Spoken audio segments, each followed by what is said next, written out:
Good evening, everybody. Welcome back for our second night. Last night we talked about the image of God. We talked about being children of God.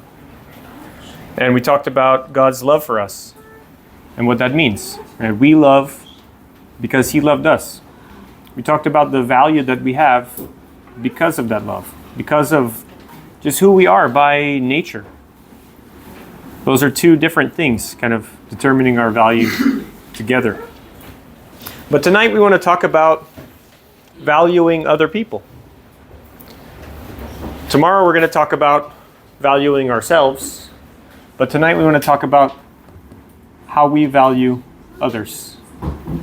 Whether they're in our life directly, every day, or they're just kind of bystanders, we pass by them, or if they're in another country, on another side of the world, how do we feel about them? What do we think about them? How do we treat them? What kind of value do we assign? So, if we're a child of God, part of that is being conformed to the image of His Son. That's what we talked about yesterday. We're going to be more and more like Jesus. And then a big part of that is loving one another. Look here at 1 John chapter 4, verse 7 and 8. Beloved, let's love one another, for love is of God. And everyone who loves has been born of God and knows God. He who doesn't love doesn't know God, for God is love. We saw again in 1 John last night about how can you say you love God, but you hate your brother. It doesn't work that way. You've never seen God. How can you say you love Him if you don't know Him? Here is saying, how can you know God if you don't love? Right? If you don't love other people, you don't really know God, because you don't know what He did for you. There's a lot of things, a lot of layers here in 1 John. Loving one another is the command of Jesus in the Gospel of John. He tells them, I give you a new command. And He says, it's not even a new command, it's an old one. Right? But He says, I want you to love one another. And it's a really extreme kind of thing. We haven't even thought about it, I don't think. Jesus says, I want you to love one another like I love you. Oh, wow. How much does Jesus love us? Well, Jesus says in another place that He loves us the same way that the Father loves Him. You ever taken math where they say A equals B and B equals C, then A equals C? Right? If A equals B and B equals C, then A equals C. If our love is the same as Christ's love for us, and Christ's love for us is the same as God's love for Him, then our love for each other should be the same as God's love for Jesus Christ. Wow. We can't even imagine that, I don't think. Maybe that's why we don't talk about it. It's too hard. But that's what we strive for, right? If we're going to be in the image of God, we need to be treating each other in that way. So, what are some other things? Christ put other people's interests ahead of His own. Here He is in heaven in the form of God. And He said, I don't need that. I'll go be the lowest of slaves. I'm going to go down and become a human being. And not a king or a Caesar or anything like that. Not a university professor or a rocket scientist. No. He's going to be a carpenter, maybe a mason. He's going to do some teaching, but then he's going to get killed in just about the worst way you can imagine for us. So we need to follow His example. What other kinds of things do we see? The Bible tells us we need to build one another up. Right, you got the verses here. We can go and read them if we want. We might as well read a few. I'm going to look at 1 Thessalonians chapter 5, verse 11. I didn't put all these completely in the material, so it doesn't take up so much space. But 1 Thessalonians 5:11, if we go back to 10, he died for us so that whether we are awake or asleep, we may live together with him. Therefore, encourage one another and build each other up, just as in fact you're doing. Right? He's going back and remembering what Jesus Christ has done for us and saying, encourage one another. Build one another up. This is a tough thing that we have to do. It's a long road that we have to follow. It's having one of our Jesus, Lord of our Lives classes the other day, talking about moving from the elementary concepts of Christianity, right, of stopping doing evil, repenting of our sins, right, of faith in God, of baptism, and the resurrection and judgment, all of those kinds of things, and move on to more important things, more complicated things, more practical things about daily life and how we're supposed to live and how we're supposed to grow in love and loyalty and knowledge and self-control and all these different aspects of life. All right, we got to build one another up. It's not an easy road that we have to go. The book of Ephesians, we could spend all day there. But in chapter 4, verse 32,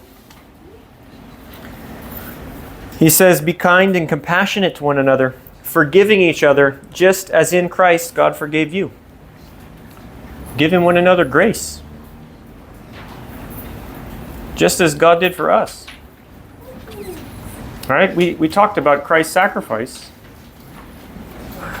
That determines our value. We didn't really get into Jesus took away our sin.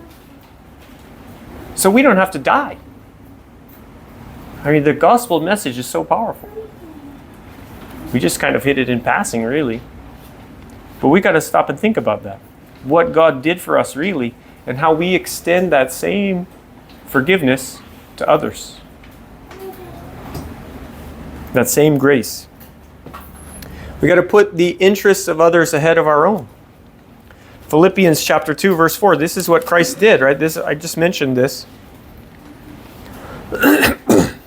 Not looking to your own interests, but each to the interests of others. Right? In humility, put others above yourselves. And we need to submit to one another out of reverence for Christ. We think about his sacrifice. We think about his commitment. How should we treat one another? He gives them the example, John chapter 13. He gets around, takes off his robe, puts a towel around his waist, gets down on the ground with a basin and starts washing their filthy feet. And he says, I'm giving you an example. He says, here I am. Am I not your master and your Lord, but I'm here among you as one who serves. And it's not just a show, right? I don't know how much good it does if, every now and then we just all get together and wash each other's feet, If we're just trying to follow the command, we'll just have a foot washing ceremony. Oh, it's not about ceremony. It's about service, right? That's a job that somebody had to do every time people got together. And usually the one who's going to do it is the least among us, right? And there's all these different ways you could think about that, but Jesus said, no, I'm going to do it and show you that if you want to be the greatest, you've got to make yourself the least. Okay. Gab mentioned this, the golden rule. Matthew chapter 7, verse 12. Therefore, whatever you desire for men to do to you, you shall do to them also. For this is the law and the prophets. What you want men to do to you, you do to them. And what we have to be careful of is that we don't take this as an excuse and say, oh, they did that to me, so they want me to do that to them. Right? Now, sometimes that is true. Right? People do treat you how they want to be treated. Sometimes. Sometimes people are just rude.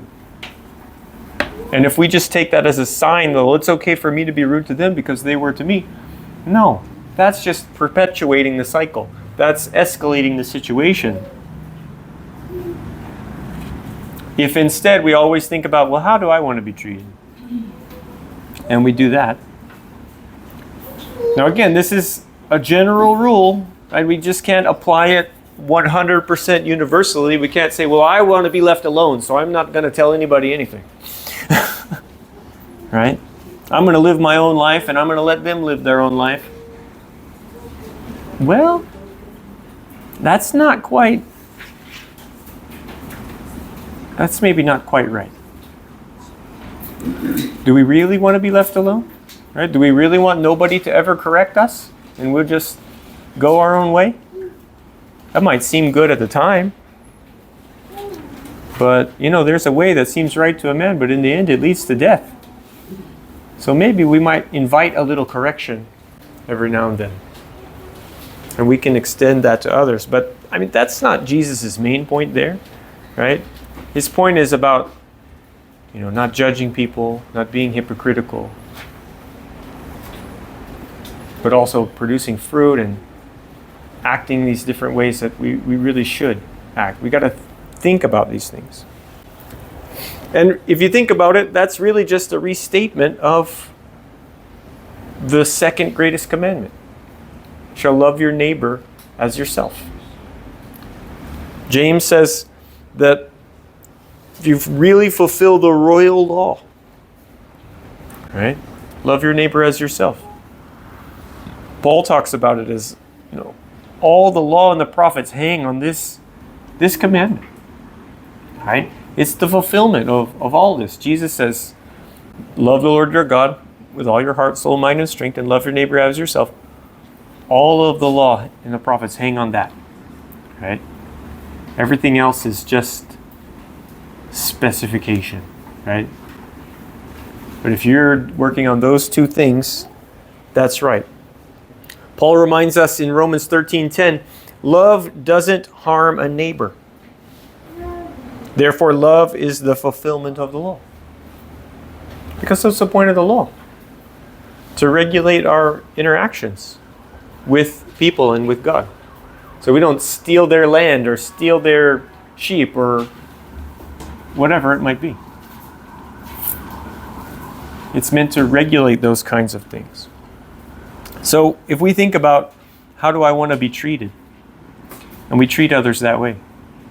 If we think about how did God treat me, and we treat others that way, then that's going to go a long way, right? And we remember those things and remind ourselves of those things, because as we experience more and more of people in our lives, depending on the people you meet, you might get tired of that, right? It might be a big struggle. You've got to always be reminded of those things. But then we might think, okay, there's a lot of commands here in the Bible, but there's a lot of things that are open for interpretation. Right? We might have a preference for this style of worship, or for this kind of food, or this kind of holiday, or whatever it might be. I want to wear clothes like this, or I want to, listen to music like that.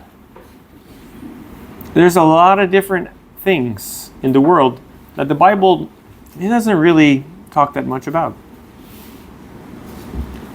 And it gives some actual examples of things that honestly, in and of themselves, they don't really matter. Right? What kind of food you eat, whether you eat meat or vegetables, God doesn't really care, right? Whatever you eat, if you eat with Thanksgiving, great. But there are some people that think, no, you should not eat meat. Now, why might they not think that? Well, maybe they don't want to kill the animals. Maybe it's a situation in those days where, this meat was offered in an idol's temple and we don't want to be involved with idolatry. Right? Okay, that's fair. But if you think, but really that idol is nothing. It's a rock. it's a piece of wood, right? If somebody offers some meat to it, it doesn't affect my conscience at all, right? It doesn't matter. So if it doesn't matter, you can eat it, it's fine, right? Paul says there's nothing unclean in and of itself, right? But if some guy gives you something and says, oh, this was offered to an idol, don't eat it then, right?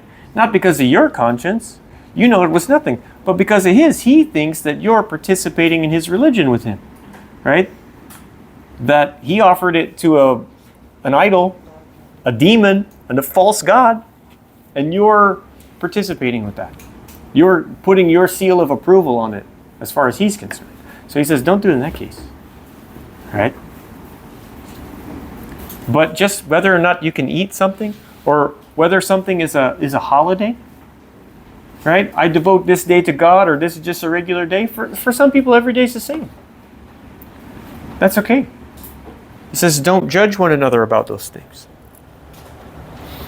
If our own faith and personal convictions start hurting other people's conscience, that's going to be a problem, right? And this can get into all different aspects of life, right? Alcohol, tobacco, gambling, right? Maybe it's even about like your weight and how much food you eat, right? Some people might look and say, oh, that person's a glutton, right? Look how fat. When in reality, all you have to do is eat like half a candy bar or drink one extra Coke every day for a year, and you could be pretty overweight, right? It's not like you're just eating and eating and eating. It's just a little bit will add up over time, right? That's not like a personal failing or vice, right? We got to be careful about what we think about other people. But he's warning them here. If your personal convictions on disputable matters are hurting other people's faith, you got a problem. Look at 1 Corinthians chapter 8. He's talking about their knowledge.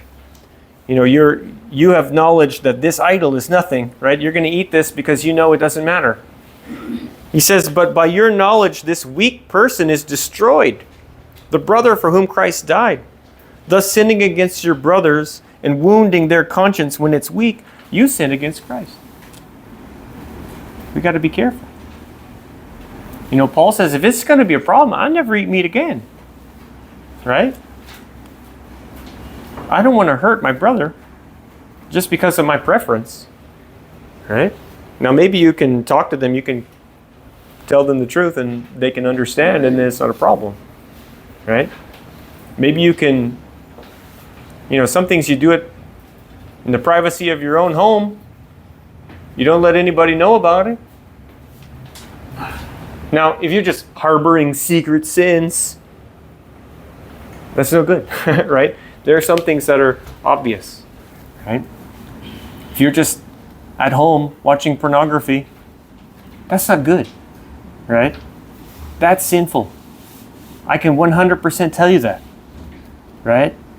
It's very easy.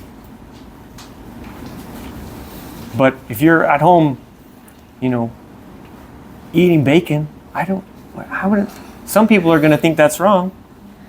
I can't tell you that's wrong, right? Having a beer or a bottle of wine, right?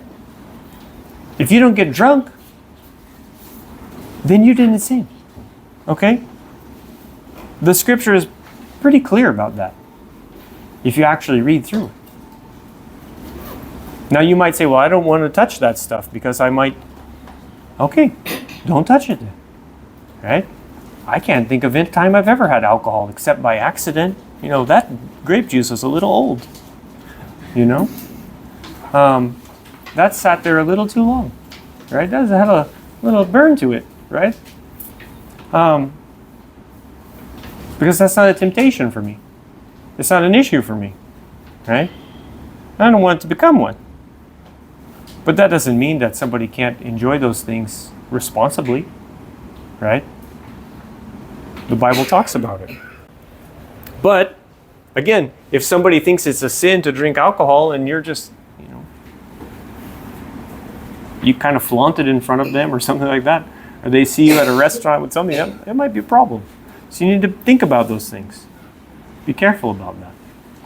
And there's a lot of issues like that. Again, celebrating holidays, depends on the holiday. Different people have different holidays that they cannot abide, right? I'm not going to get into all the details of that, but be aware that our preferences are just that, right? They're preferences on disputable things. Don't be so stiff about that you hurt somebody else, right? Because we're trying to love one another. All right. I could go on and on. We could talk about different ways to love one another and different good things that we can do. But I want to address kind of a different side. And that's the side of dealing with undesirable people. You know anybody like that? List. I do not want a list. But if we think about it, there's a lot of different groups. And I have a list here of a few things that we're going to talk about. It could have been a lot longer. There's a lot of different topics you could get into.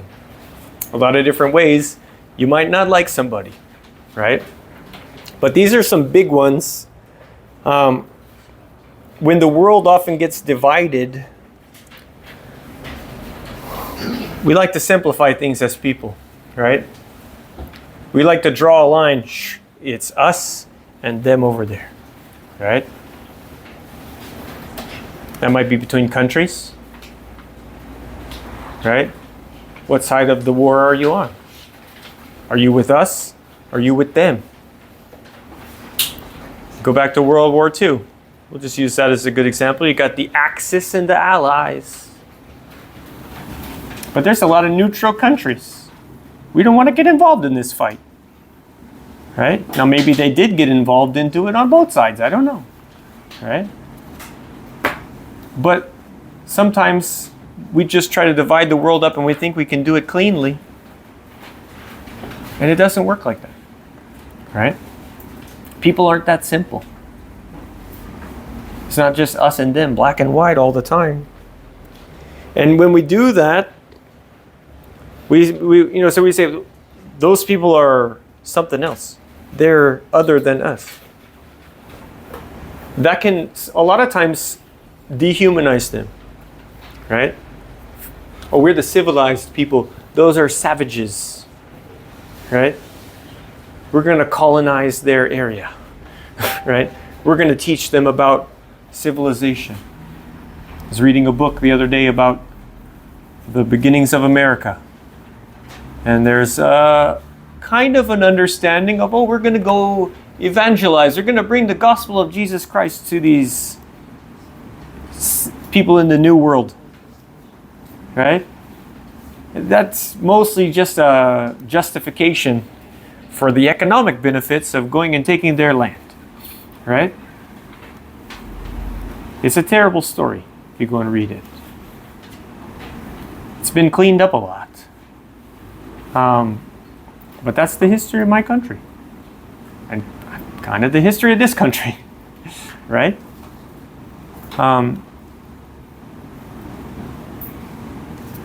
I remember seeing a picture one time at Fort San Pedro. There were all these paintings.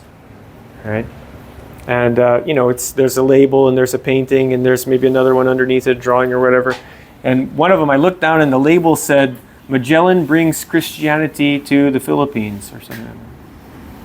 And when I looked, the closest painting was, there was a cross being set up, but the village in the background was on fire. And I thought, that's terrible. How are we supposed to deal with people? Right? We've got to remember everybody's made in the image of God, right?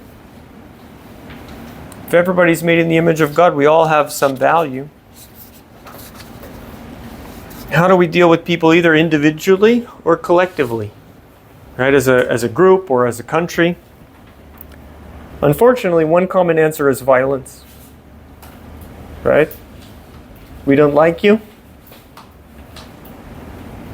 We want something you have. A lot of times, and we're going to take it. Or we don't want you to do this other thing that we don't like.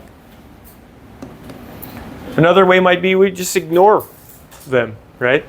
This happens a lot with poverty, with illness maybe. It's like we just hide them away, right? There was some controversy, I think, about a month ago, right? During the ASEAN.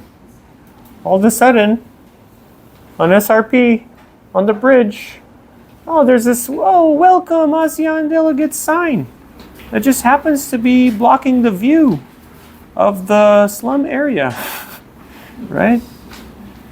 Look how great Cebu is. We don't have anything like that hiding here behind our big sign. And again, that could be innocent.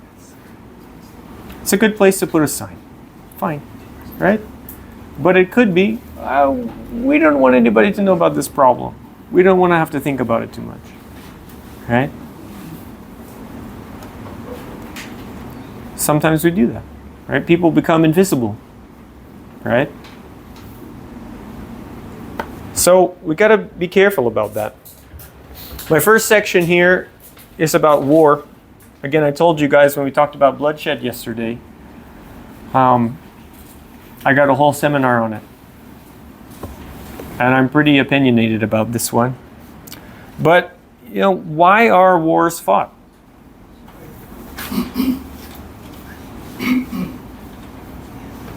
I'm not sure I can think of a war in history that wasn't because somebody wanted something else that somebody else had, right? Whether it was land or people or gold or oil or whatever, right? We would like that thing. And we are going to take it from you. Right? And it might be, a lot of other people get involved because they're like, oh, hey, you can't take that from them. But it started because somebody wanted to take something that somebody else had. Right? And maybe they were just, maybe they just wanted to take their lives. Could be. Some wars are just, I really don't like you. I'm going to come and kill you and leave. But that's pretty rare. You might even think of a defensive war, right? You're like, well, we're not the aggressor here, right? But that doesn't absolve you of all the things that you did, right? Things can quickly get out of hand. Now, I've got war here. I don't have just, kind of personal violence, but it happens the same way, right? A thief breaks in, or a thief takes this or that, or somebody, insults you. There's a lot of escalation that happens very quickly sometimes. And what just started with words can quickly end in bloodshed, right? And as a Christian, I just don't think that's how it can be. And we might think, depends on how much you watch the news and, exactly when in the decade it is, but you might be kind of fooled into thinking in this modern era, that, wow, war's mostly behind us. You read about these terrible wars in the past, hundreds of thousands of people dying, right? I know in the United States we had the American Civil War. So many, right? And everybody that died was an American, right? Like, fought against ourselves. And, whether or not you think it was a good cause, right? It was still a lot of death, right? But we haven't gotten past that. We think of, World War II, whole world was going at it. Surely we're past that now, right? But you think about it, in the old days, go back 200 years, go back 1,000 years. You had to be a psychopath to go in and just kill people without, like if you're going to go in and take this village, you had to fight person to person all the way through, like, it's not a normal thing, right? Every single person you're going to kill, you got to see their eyes, right? That takes a special kind of person. There's only so much evil that can happen, and like one person can only do so much. But today, you can get an automatic weapon and in half a second just take down half a room of people, right? You could set up a bomb or something somewhere and just level the whole building.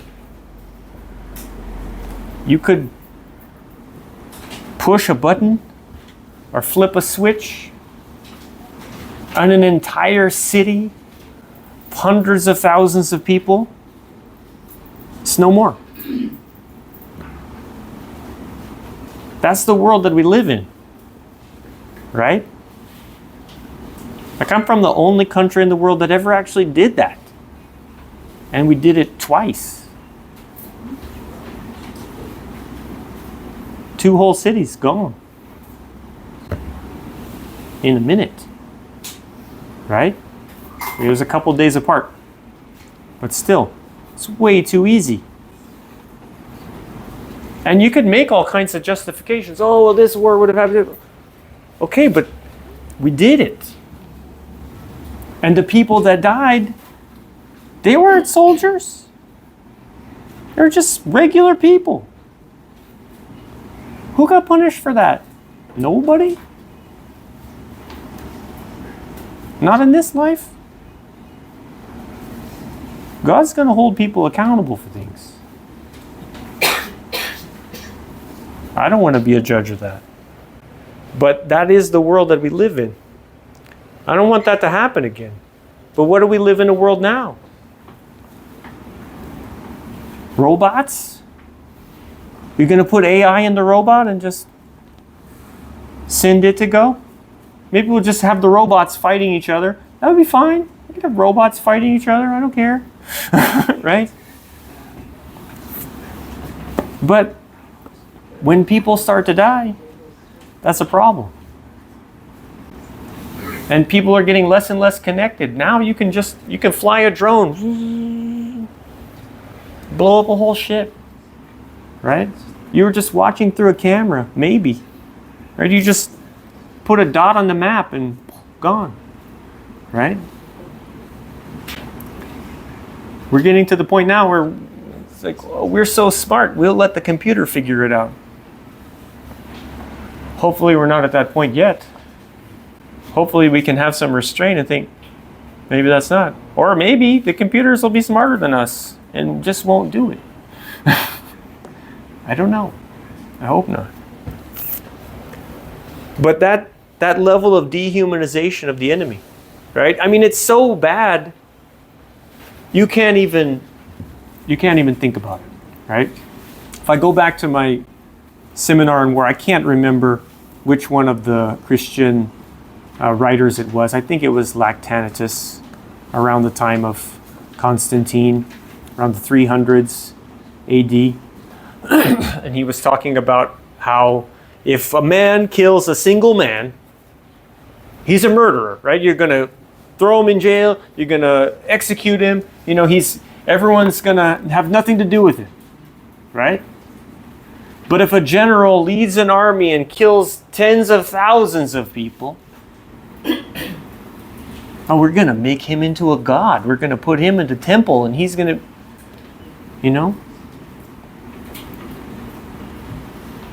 He did a whole lot worse, right? You knew that when he killed the one guy, it's bad, but he killed 10,000.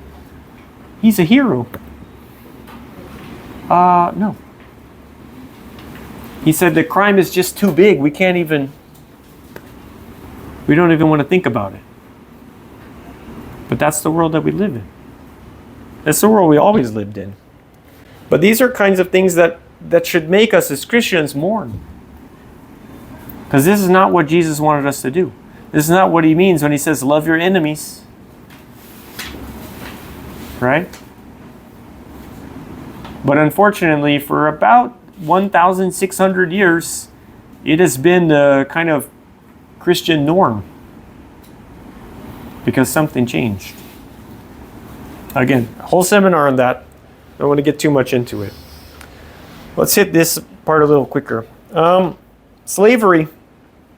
Related to war, you used to have war captives. They would go in, they would capture a village, capture a town. You might have slavery from, someone's in debt. Well, you can't pay me, so come work for me. Do everything I tell you to do, and once you pay me off, then you can live your own life again. Right? Or maybe it's like chattel slavery, which is kind of a combination of all of it, where you're the property of someone. This is the slavery that they had in North America, the U.S. and the West Indies. They brought all these black African slaves over, and they're just considered property. You can sell them like cattle, right? They're going to work for you. You can treat them however you want. There's no rules. That's a terrible form of slavery, right? Modern slavery, there still goes on, right? We might think, we beat that, in the 1800s. But no, there's still slavery, right?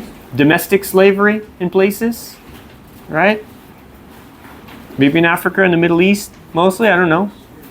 There's sex trafficking, drug trafficking. That's one of the oldest kind of slavery in the world. Goes back, Christians were stopping that, collecting babies and stuff that were exposed. We'll talk about that in a little bit. Orphans, children abandoned by their parents, were often made into slaves, right? In the ancient world, probably still today. Sure, there's some people around here, Some of these little kids are part of some syndicate or something, What do we do about that? How can we end it? Well, the Bible talks about slavery. It allows for certain kinds of slavery. The Old Testament, the New Testament. Slavery was a common thing in the New Testament. Like, how many was it? Like 30% of people were slaves in the New Testament time, right? Like in the Roman Empire. It's a big percentage of people. You're not just going to make slavery just evaporate overnight. But the things we see in the New Testament eventually did change the attitude of people towards slavery. Brought it to an end.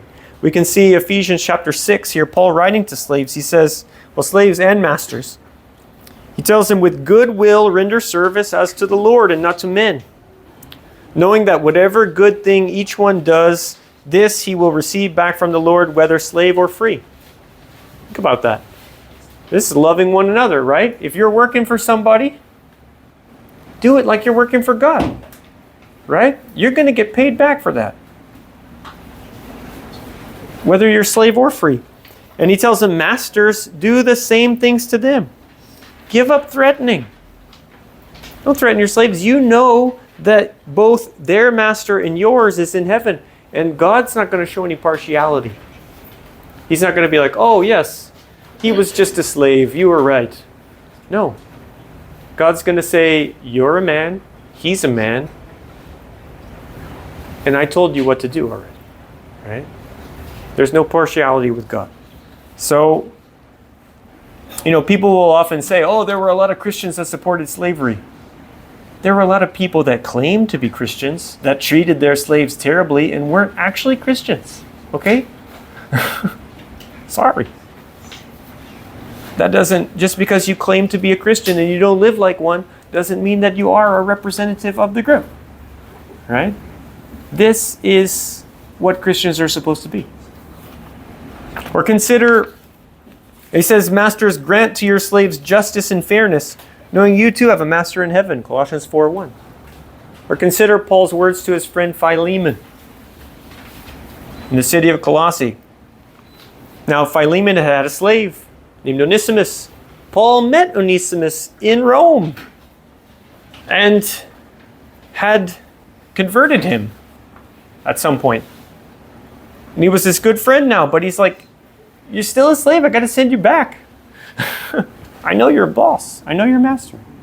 But he sent him back with this letter. Writing to Philemon, for perhaps he was for this reason parted from you for a while, that you should have him back forever. No longer as a slave, but more than a slave, a beloved brother, especially to me. But how much more to you, both in the flesh and in the Lord. Imagine that. You know, you're going to enslave your own brother? How are you going to treat your brother? That's how you should treat your slaves. So the relationship between master and slave, Jesus transformed that. Now again, it didn't happen overnight. Because a lot of people, they didn't get the memo. They didn't actually do it that way. Right? But a lot of Christians did. Right? And you might say, well, why didn't they set him free? It's like, maybe they did, you know. But again, if you're a slave, do you want to go free? If your master's going to treat you like their brother? Like, maybe you don't need to be free, right? You're just going to work for this guy and do... It doesn't matter. Because it's not... Nobody's treating anybody badly. Right? It only matters when we're not showing love for one another. Then it becomes terrible. Just like so many other things. Think about how we treat the poor and needy among us. You know, we might not want them dead like our enemy, right? We're not out to get you or anything, but I'd rather not have to think about that.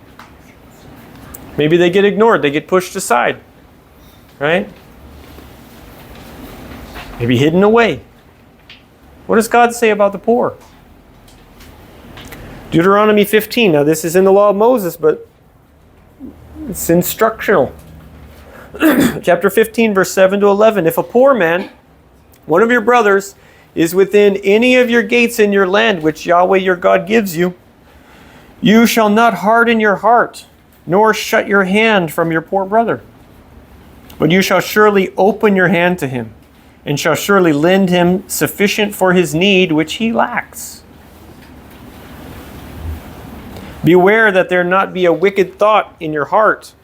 Now the 7th year, the year of release is at hand, and your eye be evil against your poor brother, and you give him nothing. And he cry against Yahweh for you. What does that mean? The 7th year is the year of release, right? The Sabbath year. All the debts are going to get forgiven. I don't want to lend you right now, because next month the debt's going to get canceled, and I'll never get my money back. So never mind, I won't help you. Right? He's saying, don't be like that. Just help him. Otherwise, it'll be a sin to you.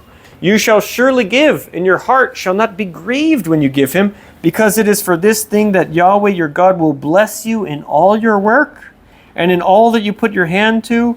For the poor will never cease out of the land. Therefore, I command you to surely open your hand to your brother, to your needy, and to your poor in your land. Wow.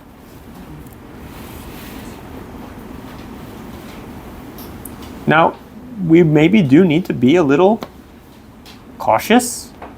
We need to be thoughtful about how we help the poor, right?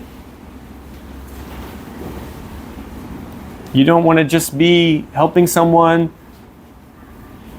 but they're not working, and they use the help that you give them to just continue not working and being up to whatever it is that they want to, just being busy bodies or being troublemakers, or, you know, if they're just using it on drugs and stuff like that. No, you don't want to just, if a man's not going to work, he's not going to eat, okay? There's kind of a couple of sides to this. But don't just be stingy and say, I'm not going to help you, because I'm not going to get anything out of it.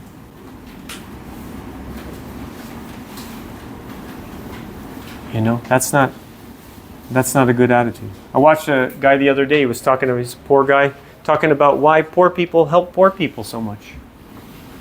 Kind of like, because I got money now, but I don't know how long I'm going to have it. Something might happen to it, but you need it more than me, so here. Right? Whereas, if you're wealthier, you might think, oh, no, you're going to waste it. There's a lot of different things. But you can have sympathy with somebody. We need to have that kind of sympathy. The book of Acts records all different instances of Christians caring for the poor. Right? James 1:27 describes caring for the poor, caring for orphans and widows, right, in their distress. It says that's pure and undefiled religion. James goes on in the next few verses to talk about people that dishonor the poor man. Suppose a man comes into your meeting wearing a gold ring and fine clothes, and a poor man in filthy clothes also comes in. If you show special attention to the man wearing fine clothes and say, oh, here's a good seat for you, but say to the poor man, oh, you stand there, or here, you sit at my feet, you've dishonored the poor man. You've discriminated among yourselves. You've become judges with evil thoughts. Listen, my dear brothers, has not God chosen those who are poor in the eyes of the world to be rich in faith and to inherit a kingdom he promised to those who love him? But you have dishonored the poor. Is it not the rich who are exploiting you?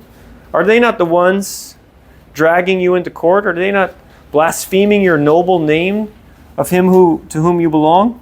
If you really keep the royal law found in Scripture, love your neighbor as yourself, you're doing right. But if you show favoritism, you sin and are convicted by the law as lawbreakers. So we got to think about that. How do we treat people that are poor? Right?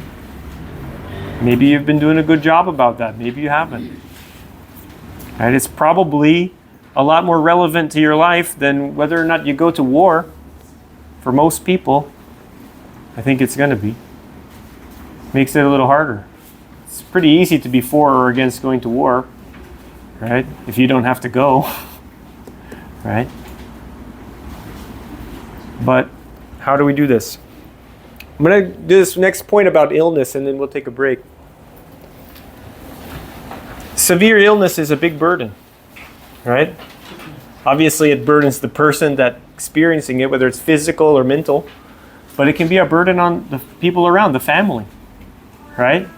You're trying to care for someone with that kind of illness, that cost can add up super fast, right? Maybe they need a surgery. Maybe they need a caretaker to be with them every day, right? Maybe they need someone to feed them or change them or dress them, give them medication. There's so many different things. Or just watch them to make sure they don't get out and hurt themselves, or, so many different possibilities. There's so many different diseases, so many different illnesses that we can face. Now, the Old Testament has some pretty strict guidelines about dealing with infectious diseases and things like that. And some of those, you kick the person out of the community, right? There was nothing else to do about it. You're like, got all these leprous diseases, you go live over there and let everybody know that you're unclean, right? You might think that's kind of terrible, but what are you going to do in that kind of situation, right? But that doesn't mean you can't have compassion on a person like that, right? Even if there has to be some isolation. But interestingly, the New Testament doesn't have those same laws. Notice that? And if we think about things like the parable of the Good Samaritan, right? This guy gets so beat up and hurt, he's almost left for dead. A couple of guys just walk right past him, but the Samaritan helps him out. Drops him off at the inn, pays the guy to take care of him. And he bandages his wounds and cleans him up. Got the healing of the lepers, the healing of all these people. Jesus and his apostles went around healing. You might think, well, I don't have spiritual gift of healing. What am I going to do with that, right? Well, there's still ways that you can help people, right? You can still go and visit people that are sick. That's in the parable of the sheep and the goats, right? You were sick and in prison, you visited me. People that have severe disability, right? How can we care for them? I mean, we could go on a lot about that. But I just put it here because I want it to be something you're thinking about. Right? Maybe you know somebody. Maybe right now you don't know anybody, but as we get older, we can get into those situations. Right? We need to be thinking about helping people that are helping those people. Right? Because if you're caring for somebody with a severe disability, maybe you can't work anymore. Maybe you're going to get burned out. There's different things. How can we show love to them as well? Right? Kind of the secondary ring. There's a lot of stuff. We're going to pause there and we'll come back. Yeah, we'll go ahead and have the snacks. And then we'll come back and talk about loving your enemies and loving the unborn.